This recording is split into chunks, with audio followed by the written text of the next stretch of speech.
अस्सलामुअलैकुम दोस्तों, उम्मीद है सब लोग खैरियत से होंगे। बात करेंगे ओमान में कोरोना केसेस की। आज 30 नवंबर 2020 सोमवार के दिन ओमान में 215 कोरोना के केस रिपोर्ट हुए और 5 मरीजों की वफात हुई। इन्ना लिल्लाहि व इन्ना इलैहि राजिऊन। ओमान में कोरोना केसेस की कुल तादाद 1,23,699 हो चुकी है, जबकि सेहतियाब होने वालों की कुल तादाद 1,15,216 है और वफात पाने वालों की कुल तादाद 1,423 है। इसके अलावा पिछले 24 घंटों में 20 मरीजों को हॉस्पिटल में एडमिट किया गया।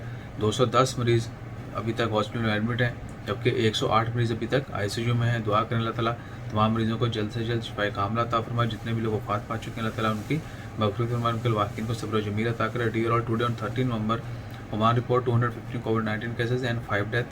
Total cases reached 1,23,699, while total recoveries 1,15,216 and total death in Oman due to COVID-19 are 1,423.